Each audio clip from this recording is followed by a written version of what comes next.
Gracias, nuevamente buenos días a todos. Como ya les comentaron, en esta primera parte del seminario vamos a hablar sobre la situación del fracking en México. Vamos a tener las presentaciones de Caroline y de Claudia, quienes van a tocar este tema, y vamos a arrancar con Caroline Schroeder. Ella es coordinadora de comunicación de la Fundación Henrik Böll en México.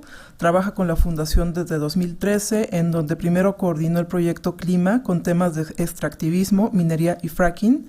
Estudió la licenciatura en Sociología en la Universidad de Bielefeld y la Universidad de Buenos Aires y tiene una maestría en Estudios Latinoamericanos de la Universidad Libre de Berlín.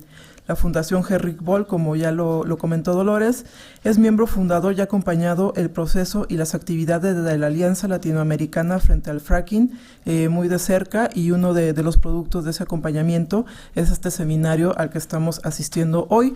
Ella básicamente nos va a dar una introducción sobre qué es el fracking, cuáles son sus pasos y cómo nos ha impactado en el medio ambiente. Caroline, te paso el micrófono. Sí, muchas gracias. Pues primero también agradecer aquí al Instituto, a Rodrigo sobre todo, por apoyarnos con eso y por abrirnos las puertas aquí al Instituto. También gracias a la Alianza, a Juliana. Sí, yo les voy a dar una pequeña introducción para tener una base para saber qué es el fracking y cuáles son los impactos. ¿Qué es el fracking? Es una técnica experimental para extraer gas o petróleo de esquisto, shale gas en inglés, el gas de arenas compactas y el gas de carbón, conocido como hidrocarburos no convencionales. ¿Qué significa no convencional? Los yacimientos no convencionales son rocas que están a profundidades entre 1 y 5 kilómetros con poros extremadamente pequeños en donde los hidrocarburos se formaron millones de años atrás. Las rocas o la roca madre, generadora, como se le llama, casi no tiene permeabilidad, lo que significa que no hay comunicación entre los poros para que fluya el gas. Esta condición geofísica hace que la única posibilidad de extraerlo sea abrir artificialmente un canal de comunicación para poder extraer el gas o el hidrocarburo. Y esto justamente se provoca con la fracturación hidráulica o fracking. Es importante no confundir la fractura hidráulica aplicada a yacimientos convencionales, con el objetivo de optimizar la extracción cuando estos declinan su producción. Sin embargo, los yacimientos convencionales, es decir, de fácil acceso, se están agotando y entonces hay que recurrir cada vez más a la extracción de hidrocarburos no convencionales, cuya extracción, como sabrán, pues es técnicamente más difícil, económicamente más costosa y pues contamina mucho más el medio ambiente. El fracking en yacimientos no convencionales se aplica desde los años 90, como ya dijo Dolores, en Estados Unidos, que allá dio como resultado un boom en la producción de gas, ya que el fracking hizo posible aprovechar recursos en formaciones antes inaccesibles. Bueno, pero ¿cómo funciona el fracking? Les voy a explicar paso por paso. Primero se perfora un pozo vertical, tal como en la extracción de yacimientos convencionales. La perforación atraviesa varias capas de subsuelo y formaciones de agua dulce. El pozo se aísla luego con cañerías y con cemento, como se puede ver aquí en la imagen. Luego se continúa perforando hasta llegar a un punto de inflexión denominado kick-off point, más o menos a 1.5 kilómetros de profundidad, en donde la perforación comienza a ser horizontal para dirigirse hacia la formación en la cual está alojado el hidrocarburo, que de hecho eso es la diferencia de la extracción en no convencionales, porque así se trata de maximizar el contacto con la roca en donde está el gas. Eso implica, mover aproximadamente 140 metros cúbicos de tierra, que es 10 veces más que en un pozo convencional. Se introduce también otra cañería y se inyecta cemento para la aislación del pozo, y luego se utilizan explosivos para abrir agujeros en la cañería y generar así el contacto con la formación rocosa. Esto no sirve para que ya así fluya el gas hacia adentro del pozo, dada la poca permeabilidad de la roca. Es necesario fracturarla. Para ello se inyectan grandes volúmenes de agua a alta presión con arena y un cóctel de productos químicos que buscan la salida a través de los punzados para fracturar la roca. La alta presión durante más de 3 horas de bombeo y la inyección de químicos y tóxicos hace que la roca se fracture y la arena sirve para mantener las grietas abiertas. Y así durante un buen tiempo pues ya sale el hidrocarburo hacia el pozo.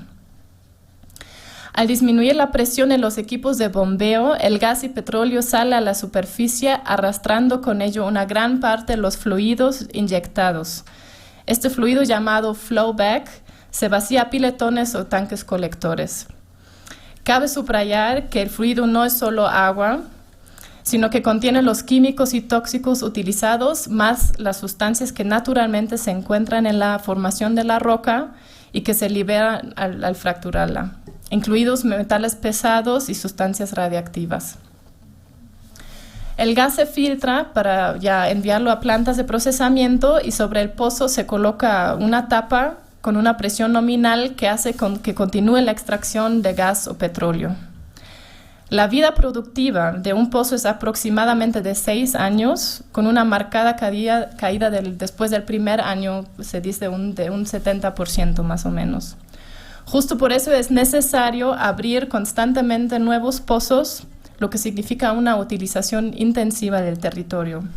Un ejemplo es Bakken, uno de los yacimientos más importantes de esquisto de Estados Unidos, que tenía 8,000 pozos, que se dice que va a llegar a 50,000 en los próximos años. Aquí les tengo unas imágenes también en Estados Unidos donde se ven pues todos los pozos que se han fracturado, que parece pues otro planeta, ¿no? También aquí se ve desde arriba las piletas, los camiones, etc. ¿Cuáles son los riesgos y los impactos del fracking? Con la experiencia de Estados Unidos durante los últimos 10 años, se ha podido recabar una serie de afectaciones socioambientales que nos deberían de hacer pensar sobre la pertinencia del uso de esta técnica. En primer lugar, cabe destacar el uso de inmensas cantidades de agua, se dice de 9 a 29 mil litros por pozo, lo que significa que se desvía agua dulce que se necesita para cubrir necesidades de las comunidades, sobre todo en zonas desérticas en donde se lleva a cabo el fracking. Esta agua no se puede utilizar más, no regresa al círculo hidrológico ya que no se puede tratar. Además, esto también implica proyectos de infraestructura, que también impacta obviamente en los territorios, como son la construcción de acueductos, construcción de carreteras para los camiones de transporte, etc. No se puede evitar que algunas de las fracturas alcancen zonas porosas y permeables. Puede ser que las cañerías o la cementación tenga fugas o defectos y los fluidos se fractura, como también el propio gas de petróleo, puedan filtrarse hacia yacimientos de agua dulce, el subsuelo y la superficie. Durante la operación del fracking y por la infraestructura asociada, se liberan grandes cantidades de gas metano, precursor de calentamiento global, además de gases tóxicos como compuestos orgánicos volátiles, metales pesados y elementos radiactivos. Debido a la contaminación del agua, del subsuelo, del aire, comunidades cercanas sufren de varias enfermedades respiratorias, cáncer, enfermedades en la piel, del sistema nervioso, del sistema digestivo. Hay también un aumento de nacimientos prematuros. Y bueno, estudios muestran que en las comunidades cercanas a las plataformas de fracking, pues las tasas de hospitalización aumentan y son muy altas. Sí, aquí se ve la contaminación del agua y también han hecho estudios ahí en comunidades, por ejemplo aquí en el caso de Pensilvania, pues donde ya se ve que hay muchos químicos y tóxicos en el agua. Aquí, por ejemplo, se ve una estación, una torre de venteo, pues que está justo en un jardín de una casa, ¿no? Ahí los niños están cerca jugando. Y una pregunta importante es, ¿qué pasa con el agua residual que sale del pozo de la fracturación? El flowback es colectado en piletas y así los tóxicos salen y se liberan al aire. Muchas veces las piletas tienen fallas y el agua residual se filtra al subsuelo. Cuando el agua residual es llevada a plantas públicas para su tratamiento, estas no están preparadas para tratar ese tipo de toxicidad. Lo que se ha visto es que el agua es llevada a pozos de inyección o pozos de letrina, que son un método a partir del cual la industria de los hidrocarburos desecha aguas residuales contaminadas, que de hecho equivale a barrer nuestra casa y ocultar el polvo debajo de la alfombra. Esto no solo implica la contaminación del subsuelo, sino también estudios de Estados Unidos han mostrado que hay una correlación entre la localización de pozos de letrina y los epicentros de nuevos sismos. La inyección tiene un efecto de lubricación, induce el movimiento de fallas geológicas, provocando sismos en la superficie mayores de 3 grados en la escala Richter en zonas donde nunca antes había temblado. Aquí se ve una foto de Oklahoma en donde los puntos azules son pozos de fracking y los rojos son epicentros de sismos. Ahí sí ha sido muy fuerte. De hecho, creo que recientemente también tembló otra vez y aquí puso nada más el título de una nota que también en Nuevo León tembló la semana pasada donde nunca antes había temblado. Otro tema es la seguridad de los trabajadores que se exponen a graves riesgos, a sustancias tóxicas que causan enfermedades y accidentes. Análisis económicos independientes muestran que la promesa de la industria de crear empleos en los lugares donde se asienta ha sido muy exagerada y muchos de los puestos son ocupados por trabajadores foráneos. Con el inicio de operaciones y la llegada de las empresas a los diferentes lugares, hubo un fuerte aumento en las tasas de delitos en comunidades, incluyendo el comercio sexual, agresiones sexuales, abuso de drogas con consecuencias adversas en la salud pública, especialmente para mujeres. Todo lo dicho, también tengo aquí Todo lo dicho está documentado en el compendio de hallazgos científicos, medios y de medios de comunicación que demuestran los riesgos del fracking, que reúne estudios científicos sobre los impactos a la salud, seguridad pública y las realidades económicas del fracking que las enmarcan. Aquí está el documento, hay algunos ejemplares aquí afuera, pero pues también les invito a bajar la versión digital que está en nuestra página, que hace unos meses realizamos la traducción al español. Además, tiene una parte sobre la infraestructura asociada al fracking que genera riesgos adicionales, como la construcción de gasoductos, estaciones de compresión, minería de arena de sílice que se utiliza en el proceso, etc. Las y los autores son un grupo de científicos llamados Concerned Health Professionals y Physicians for Social Responsibility, que piden que haya más transparencia y que se realicen más estudios independientes. Según ellos, cada vez hay más pruebas de que las regulaciones simplemente no pueden evitar el daño. El documento jugó un papel clave en el proceso de prohibición en el estado de Nueva York, del cual nos va a hablar Hillary en la segunda parte. No se trata solo de algunas fugas accidentales, sino de fallas inherentes al diseño de la maquinaria que por lo tanto no es posible mitigarlas. El fracking es una técnica experimental. Muchos gobiernos son de la opinión de que el gas es un puente hacia energías limpias, un combustible de transición, pero expertos independientes como Robert Howard, por ejemplo, de la Universidad de Cornell, mostró en varios estudios que el fracking es un puente a ningún lugar.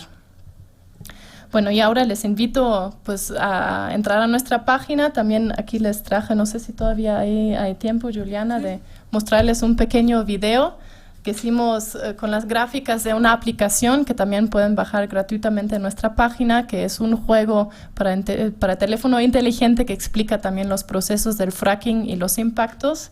Y bueno, ahí tenemos también un video, tal vez nada más para, no sé si ustedes lo ponen o aquí. que resume la ponencia.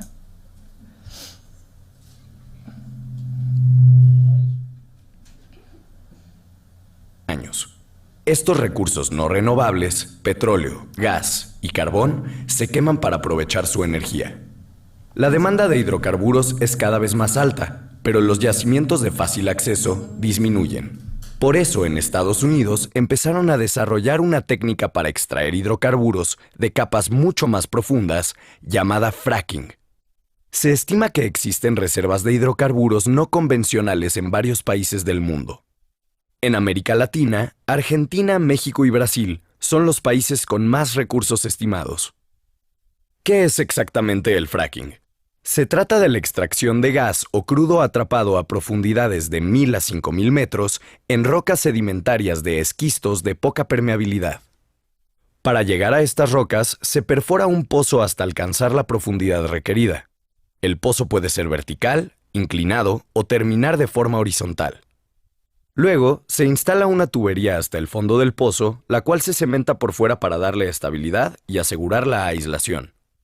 Después, a muy alta presión, se inyectan millones de litros de agua, arena y un cóctel de productos químicos para fracturar la roca y liberar gas y petróleo. Los hidrocarburos salen a la superficie arrastrando con ellos gran parte de los fluidos inyectados y metales pesados de las rocas. El gas se filtra y el agua residual es llevada por camiones tanques para inyectarla después en el subsuelo, o para ser tratada en plantas públicas que normalmente no están preparadas para residuos altamente tóxicos como estos. La vida productiva estimada de un pozo de fracking es de solo 6 años, con una marcada caída de hasta 70% después del primer año. Esto obliga a abrir constantemente nuevos pozos para garantizar una producción estable. Pero, ¿qué ocurre si abrimos cada vez más pozos e inyectamos químicos al subsuelo? ¿Cuáles son los riesgos? El líquido que se inyecta a los pozos podría filtrarse por tuberías defectuosas a los acuíferos y subsuelo y contaminarlos. Esto deja a las poblaciones sin agua potable ni tierra fértil y afecta directamente a la salud. La reinyección de las aguas residuales al subsuelo está directamente vinculada con la generación de sismos, que pone en riesgo a la población y la infraestructura. Y ahí no termina la historia. Durante la extracción, procesamiento, almacenamiento, traslado y distribución se libera gas metano, que genera decenas de veces más gases de efecto invernadero que el dióxido de carbono, lo que provoca contaminación atmosférica y el calentamiento global que nos afecta a todas y a todos. Además, los gobiernos y las empresas negocian el uso del territorio a puertas cerradas y hacen imposible la participación de comunidades y poblaciones. El fracking pone en peligro nuestros derechos a la alimentación, a la salud y a un ambiente sano. Infórmate, organízate y participa.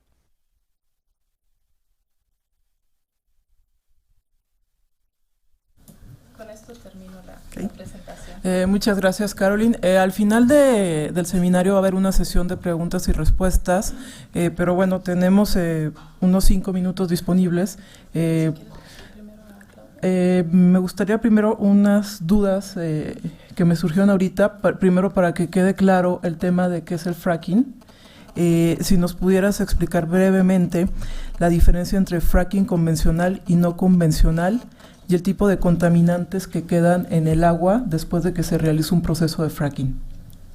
A ver, voy a poner otra vez aquí.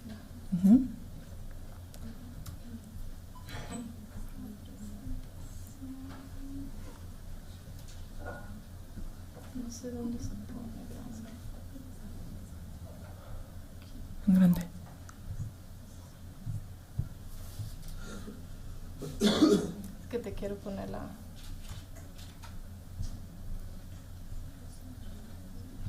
Sí, justo la diferencia, como decía, es como vemos aquí, la extracción de hidrocarburos convencionales, pues eso ya se viene pues trabajando desde hace muchísimos años, ¿no?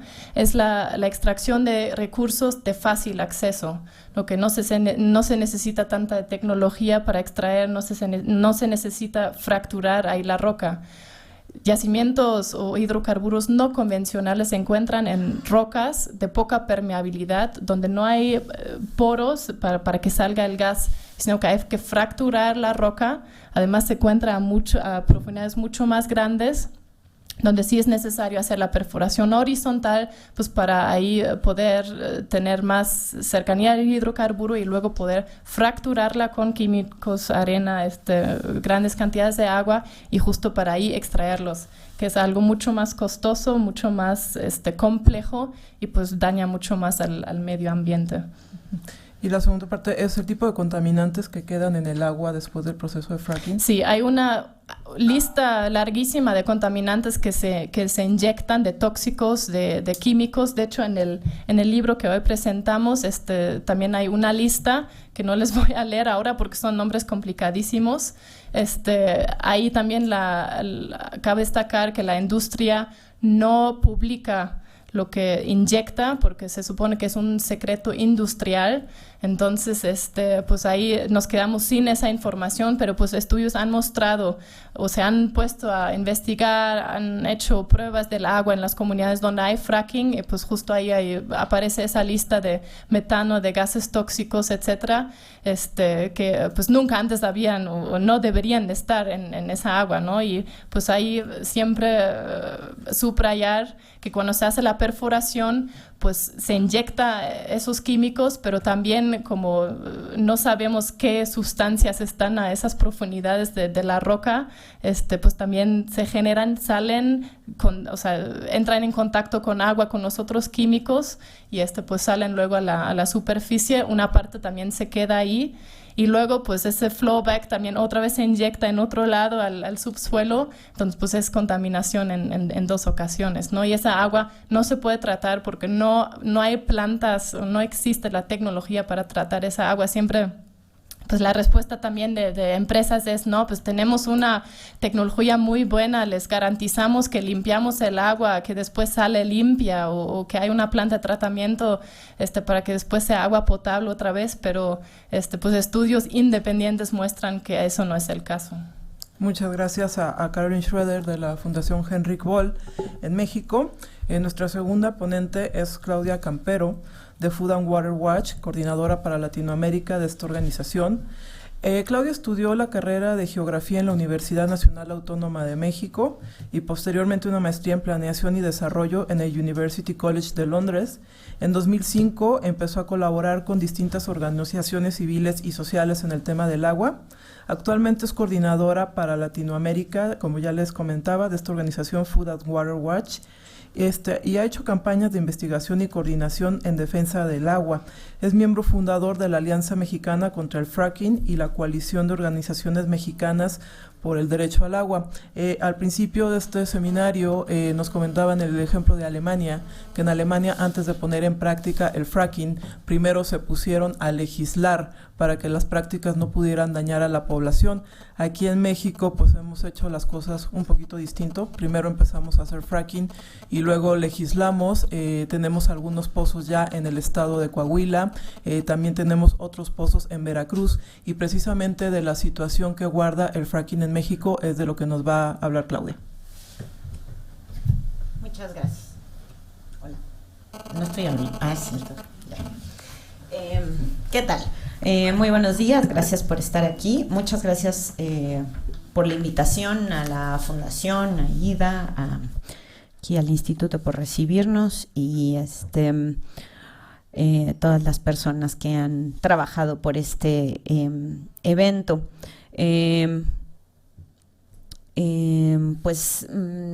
Voy a entrar directamente en materia, a ver si me sale esto de controlar el... Sí. La tecnología y yo no siempre somos buenas amigas. Bueno, ¿cuál es el contexto? En una agencia estadounidense que se dedica a medir cómo está el tema de los fósiles en todo el mundo, ubica a México en el 6º lugar de recursos prospectivos de gas de lutitas. Pero muy interesante que pues los estimados de esta agencia pues, son casi 4 veces más grandes que los estimados de Pemex, por ejemplo, ¿no? Esto nos habla de lo difícil que es medir cuando se trata de hidrocarburos de lutitas. La razón es que para poder hacer los cálculos no se puede usar las mismas técnicas que usan para los combustibles, para las formaciones convencionales. Se tiene que hacer todo lo que ya explicó Caroline, o sea, se tiene que llegar a la fracturación horizontal antes de poder empezar a estimar, y se tienen que hacer varios pozos así para realmente tener una idea de lo que realmente hay en una zona. Entonces, bueno, pues esto reviste pues una gran complejidad, pero es parte del juego que hay en querer empujar hacia invertir, hacer, como vender, ¿no? Pues es que hay tantísimo que tenemos que aprovecharlo, ¿no? Entonces, bueno, esta es una de las primeras precauciones que hay que tener, ¿no? El ejemplo de Polonia en Europa es muy interesante porque también, así, todo el mundo está empujando a Polonia a entrarle a la fractura hidráulica y la independencia energética que eso le iba a dar, y a la hora que se pusieron a explorar en Polonia se dieron cuenta que no era cierto, que no había esa cantidad de recursos prometidos. Y bueno, efectivamente, pues la exploración de gas de lutitas en México inicia en 2010. Ahora, si nosotros vemos, eso me pasa por hablar de la tecnología. Gracias. ¿Qué hice? Creo que, ok, muy bien. Nosotros podemos ahí ir ubicando cuáles son las zonas de las que estamos hablando en nuestro país, ¿no? Empezamos desde Chihuahua, pasando por Coahuila, Nuevo León, Tamaulipas, Veracruz, San Luis Potosí, Hidalgo, Puebla, incluso el norte de Oaxaca. Lo que ven ustedes de puntos rojos en el mapa son lo que el gobierno mexicano ha respondido como zonas donde se ha realizado fractura hidráulica. Ahora, esto no es en lutitas en todos los casos. En lutitas, al momento tenemos claridad de que hay 28 pozos que han sido fracturados en lutitas. Ahora, entonces ya vimos que la exploración en lutitas inició desde el 2010, pero la reforma energética vino en el 2013. Pues lo que sucede es que pues no había un reconocido, o sea, no había ciertamente una publicidad acerca de que esto se estaba realizando, ¿no? No había un consentimiento de las comunidades cercanas, de las comunidades donde se estaba realizando esta práctica, y en la reforma energética lo que tenemos es un discurso donde siempre se está hablando de lo que hay que hacer, del futuro que va a ocurrir, vamos a empezar a hacer fractura hidráulica y además lo vamos a hacer con las mejores prácticas alrededor del mundo. Esa es una frase que les encanta a nuestros políticos, y todo el tiempo, pues no sé si ustedes recuerdan, cuando estaba toda esta promoción de la reforma energética, es que esta cantidad de gas que no estamos aprovechando, y es como no utilizarlo, casi es un pecado, ¿no? Pues se referían al gas de lutitas, ¿no? Pero lo interesante de la reforma energética es que todo el discurso gira en torno a la necesidad de extraer estos hidrocarburos y otros hidrocarburos de difícil acceso, pero la reforma en sí no da ninguna clase de reglamentación ni mención siquiera explícita de la técnica. Simplemente pues, seguimos como lo de siempre, y pues lo que no está prohibido pues está permitido, y así, o sea, si ustedes revisan las leyes, pues, ni siquiera se menciona la fractura hidráulica, ¿no? Y bueno, la reforma energética es una cosa gigantesca y no intento aquí abordarla, ¿no? Pero evidentemente, pues una de las cosas que ha sido muy, muy fuerte, pues es cómo simplemente pues, legaliza el despojo territorial de las comunidades, ¿no? O sea, a través de estos formatos que tiene de servidumbre legal, ocupación temporal y afectación superficial, ¿no? Y entonces, ¿qué pasa? Que pasa la reforma energética, pasan las leyes secundarias y es hasta 2015 que la Semarnat empieza a decir, ay, habría que ver qué onda con eso, y emite una guía, pero es una guía, no es una reglamentación, son unas recomendaciones. Ahí sí les late, a ver qué tal, si porfis, pues checan estas recomendaciones para que no hagan tanto daño ambiental. O sea, así es, porque son recomendaciones, es a la buena voluntad, ¿no? Y cuando tú le preguntas a los funcionarios de la CEA, oye, pues qué rollo, esto es una guía, pero pues ¿y a qué horas? ¿No? Ah, sí, se va a hacer la reglamentación. Es que como todavía no se está haciendo, como todavía no son las rondas de no convencionales para privados, entonces pues todavía no hay necesidad de emitir la guía.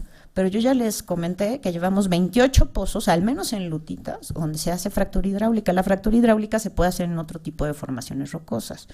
Y ya se están haciendo en cientos de pozos en otras formaciones rocosas. Entonces, este rollo de, es que pues todavía no vienen las licitaciones de no convencionales, pues no justifica que no se haya reglamentado en torno a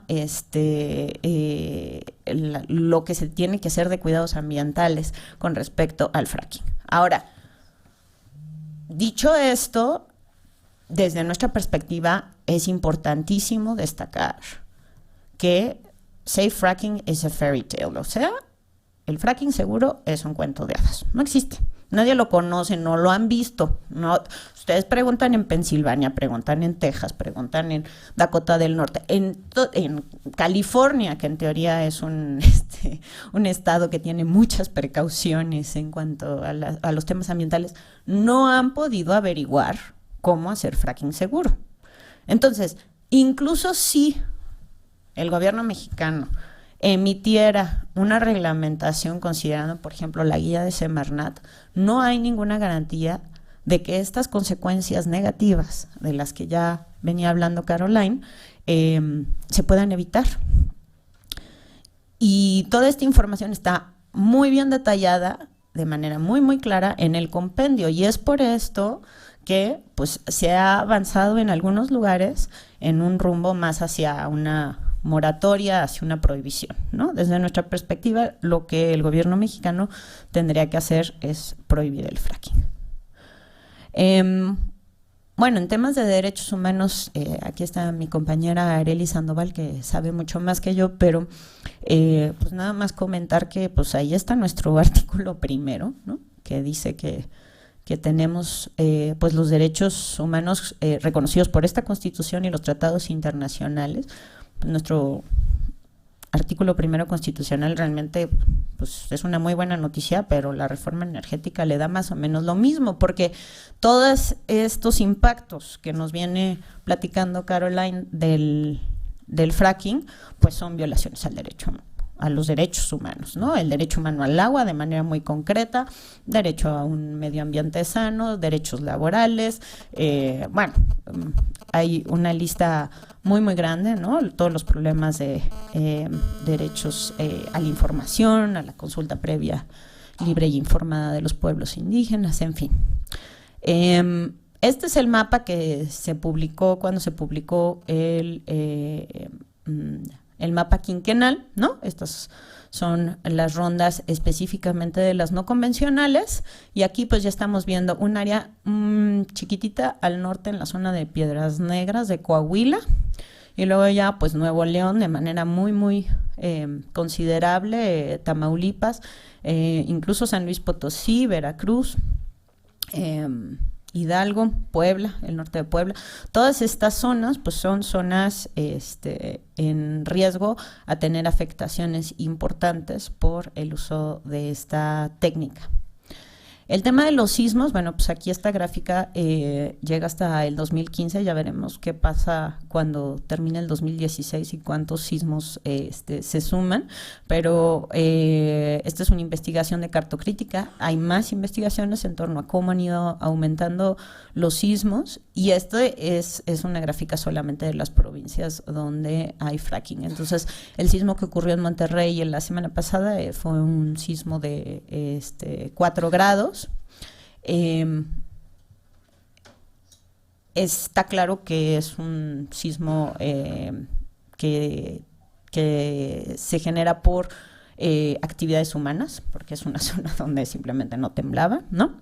Y toda la documentación que se tiene precisamente a través de la experiencia de Estados Unidos, particularmente de Oklahoma, nos apunta que esto está relacionado sobre todo con la inyección de aguas residuales.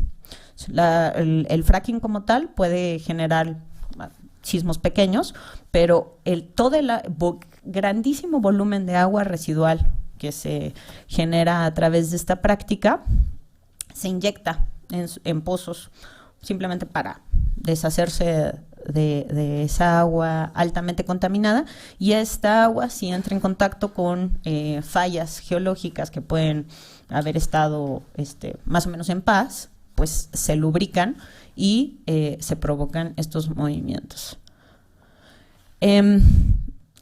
Solo como ejemplo, porque bueno, pues Monterrey es una de las ciudades más importantes de este país, ¿no? El círculo que ustedes ven en la izquierda es la zona conurbada, y lo que ven en azul pues son polígonos que están marcados en las rondas pues a explorar de lutitas, ¿no? De no convencionales.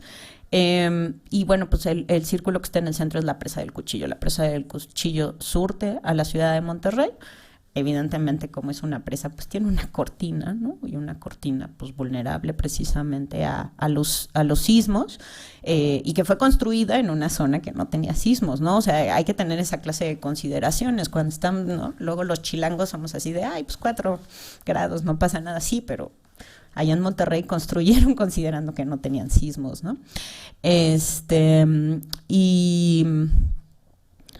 Y bueno, la orilla de ese polígono que tienen del lado izquierdo, pues es a 2 kilómetros del aeropuerto de la ciudad, ¿no? O sea, realmente ya eso es adentro de Monterrey, ¿no? Papantla, Veracruz, pues tiene ya muchos años de experiencia, tanto de extracción de convencionales como ahora de no convencionales, y bueno, pues la experiencia directa de las comunidades es verdaderamente dramática, ¿no? La convivencia cotidiana con la quema que se hace de todo el gas excedente, ¿no? Es parte de lo difícil de entender de este sistema donde estamos invirtiendo todo este dinero y gastando toda esta energía y realmente poniendo en peligro el futuro de las comunidades para sacar gas que cuando está mezclado con petróleo pues muchas veces simplemente se quema y se va porque es más redituable el petróleo y no se preocupan por capturar el gas, entonces pues se quema, ¿no? Ya está, ¿no? Es lo que sucede. En Papantla ya hay un trabajo muy bueno de hablar con los ejidos, con las comunidades, de generar pues conocimiento acerca de los impactos aún mayores que trae esta práctica, ¿no? No son ningunos extraños a lo que significa el impacto de la extracción de hidrocarburos, pero sí están viendo cómo las cosas están empeorando para su comunidad. Pues en la Alianza Mexicana contra el Fracking tenemos 3 años trabajando. Iniciamos por pues aprender del tema, la verdad, ¿no? Porque pues era una cosa que nadie sabía de qué se trataba, ¿no? Tú hablabas incluso con ambientalistas, con investigadores, pues nadie lo conocía, entonces iniciamos por ponernos a estudiar, por trabajar, por empezar a difundir la información, hacer materiales, hacer talleres con comunidades, también para educar a nuestros políticos, ¿no? Enseñarles de qué se trataba la cosa, porque pues tampoco estaban al pendiente, ¿no?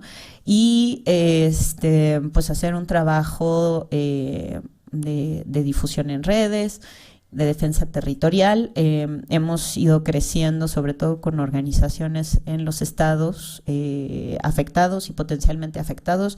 Hay ahora ya colectivos en Chihuahua, Nuevo León, Coahuila, Tamaulipas, Veracruz, San Luis Potosí, Puebla, todos trabajando pues el tema del fracking en una perspectiva de defensa del territorio, de defensa del agua. Y bueno, pues las perspectivas son complicadas, no está fácil, pero pues sí sabemos que tenemos la razón de nuestro lado. La documentación académica nos respalda. Es impresionante una vez que te metes al tema, como no me dejará mentir Caroline, pues cada semana te llega algo nuevo de una investigación de otra universidad que ve otro aspecto de cómo el fracking es un problema, ¿no? Y cómo la documentación va aumentando. Muy importante enfatizar que no es un combustible de transición, esta cuestión de que el gas es más limpio. A mí me llama mucho la atención cuando tú le preguntas a la gente, ¿qué te imaginas cuando piensas petróleo? ¿No? Y la gente se imagina los derrames, y, ¿no? El chapopote. Ay, ¿qué te imaginas cuando piensas el gas? Ay, pues como verdecito, como transparente, ¿no? Y hay un problema de percepción que tenemos que cambiar. El gas es un combustible fósil que también es altamente contaminante, que en una perspectiva 20 años puede ser el elemento que nos lleve al cambio del punto de no retorno de la temperatura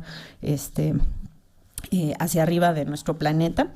Y no es un combustible de transición porque nos profundiza este modelo de necesidad de ductos, de infraestructura, de ahora la oferta a nivel domicilio, ¿no? De que ya nos pusieron ductos en las calles que están ingresando. Se está haciendo más plantas de generación de energía eléctrica a base de gas.